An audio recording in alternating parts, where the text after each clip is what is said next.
All right, evening. It's Jeff from RV Diagnostics in the shop, the school, in the shop, mini campground. What we're going to do today is talk about how to do a battery maintainer. It's called an Echo Charger. It's a digital one. Very nice unit. I think it's made by Xantrex. So we're going to do over the install, the green light, the flashing green light, stuff like that, and how it's installed. Here we go. A lot of y'all do it different, but this is how I do it because this is where the electric bay is. So what ties the engine and chassis battery together is the boost relay. Okay, some of you call it a big boy, but it's not. It's a White Rogers. Yeah, it's a White Rogers. Okay, there you go. It's a 586. Yeah. So one side is coming from the converter right now, hooked into shore power or pedestal. All right, it's getting good high voltage, say 14 something. So what the Echo Charger does, there's a fuse to each side, right? All right, so this is coming from the house batteries, and I got to charge the chassis batteries, right? So the red wire coming from the Echo Charger is going to what? What's it say? House battery. And then the starter battery or chassis battery is the stripe wire right here.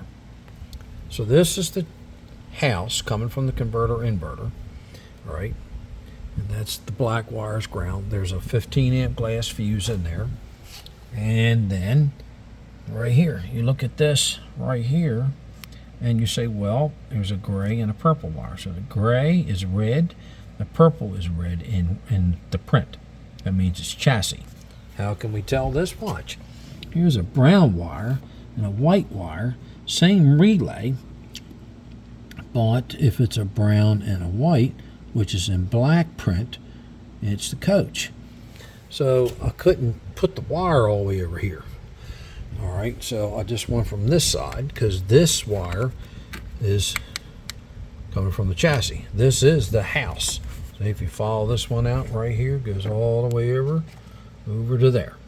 Okay.